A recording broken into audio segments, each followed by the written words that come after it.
Buenos días. Un cordial saludo para los honorables miembros del tribunal y para las personas asistentes. Bueno, desde la Corporación Jurídica Libertad y con el apoyo de algunas organizaciones del Oriente Antioqueño, presentamos este breve texto que recoge la trayectoria de estigmatización y exterminio del movimiento cívico del Oriente y que se suma a los documentos ya aportados al tribunal. A partir de los años 60, en el Oriente Antioqueño se da inicio a una reconfiguración del territorio para la acumulación de capitales, impulsada por grupos de poder regionales y nacionales. Dicho proceso se justifica en la ubicación estratégica de la región y su riqueza hídrica, convirtiéndola en el territorio vital.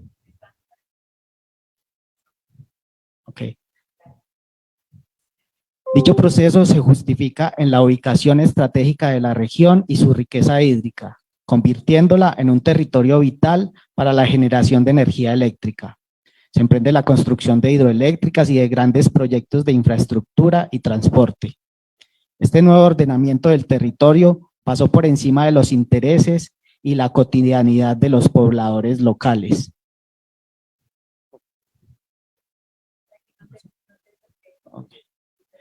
Imponiendo una concepción de desarrollo pensada desde afuera. Esta imposición condujo al surgimiento de resistencias locales frente al modelo, encontrando en el movimiento cívico del Oriente Antioqueño su expresión regional. Fue un movimiento social y político que logró articular luchas cívicas que se venían dando desde los años 60 en la región, propiciando en las décadas del 80 y 90 el surgimiento de un actor político que le disputó la hegemonía a sectores tradicionales.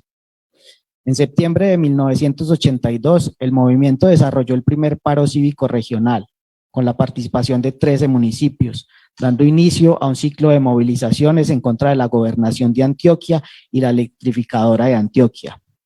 Asambleas, movilizaciones locales, paros cívicos, consolidaron un repertorio de acción con base en una identidad política desde la participación y la movilización ciudadana, que proyectó al movimiento como una alternativa de poder en el Oriente. Prácticas genocidas.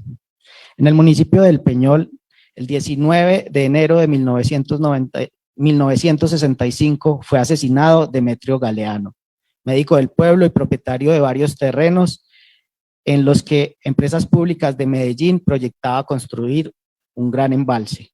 La negativa de Galeano a vender sus tierras se había convertido en símbolo de resistencia ante el proyecto. Su asesinato constituyó el inicio del proceso de resistencia que los peñolitas llevaron en contra del proyecto durante más de 10 años. La respuesta del Estado fue la militarización del pueblo, la agresión y el encarcelamiento de quienes lideraron las movilizaciones.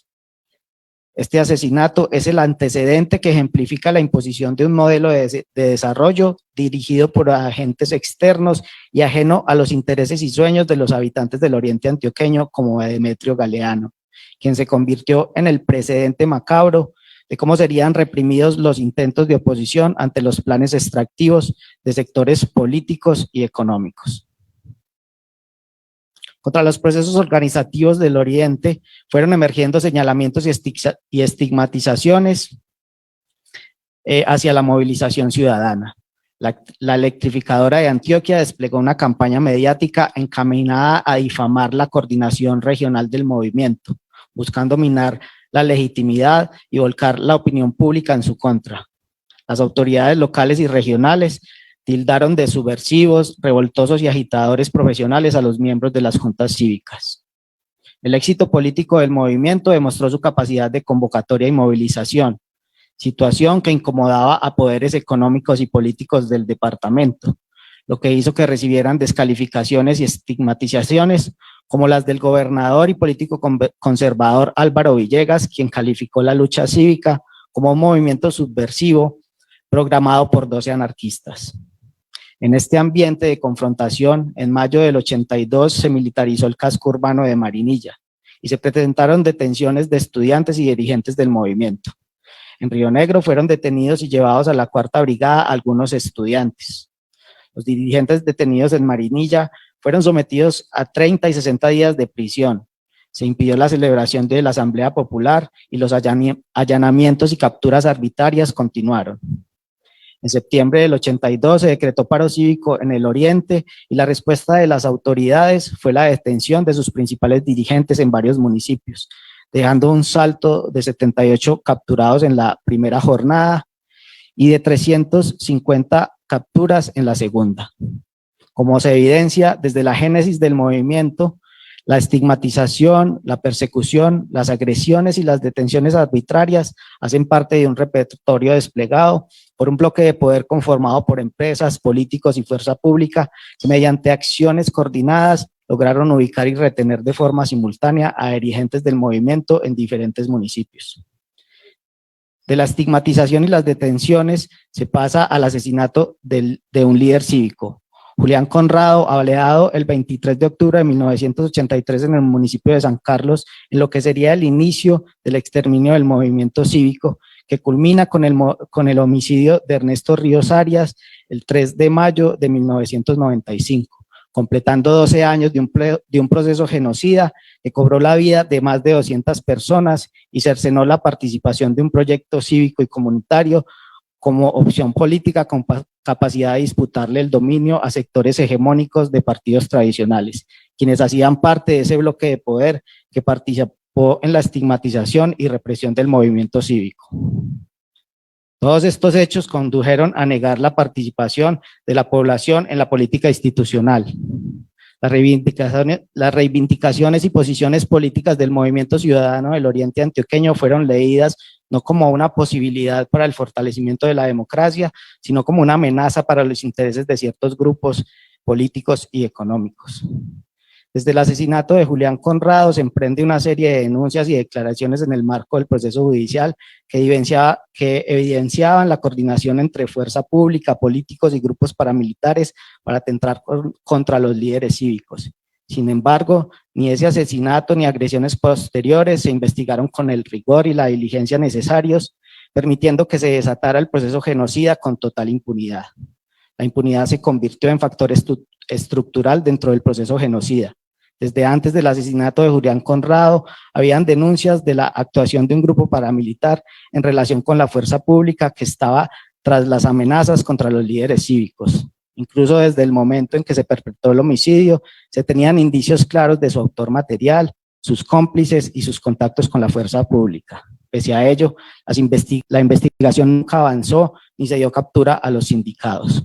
Un declarado afirma en el expediente: desde el momento en que la Junta Cívica estaba, algunos concejales nos tildaron de comunistas y guerrilleros. Omar Jaramillo, el 14 de septiembre, me comentó que le dijera a Julián Conrado que se cuidara, que se fuera de San Carlos y que los demás de la Junta Cívica nos cuidáramos también, porque a Jaramillo lo había detenido 2 veces y lo habían aporreado y lo habían amenazado. ¿Quiénes? Pues el ejército, el comandante de esa base militar.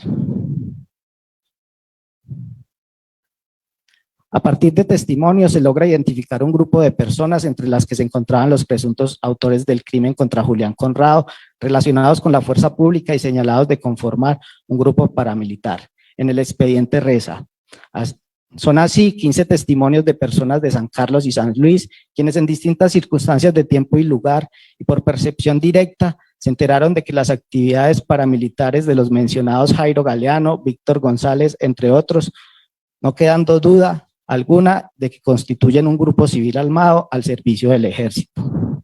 Entre la ocurrencia del hecho en octubre de 1983 y su preclusión y prescripción en octubre del 2002, también se pidió compulsar copias para adelantar investigación contra personas presuntas partícipes del homicidio y que no fueron vinculadas a este proceso, tales como el cabo de la policía de San Carlos, los comandantes de las bases del ejército de San Carlos y San Luis. El análisis focalizado de los hechos y la investigación emprendida tras el asesinato del dirigente cívico es un reflejo de la impunidad que rodea el proceso genocida contra los más de 200 asesinatos y múltiples agresiones contra el movimiento cívico del Oriente Antioqueño. Gracias.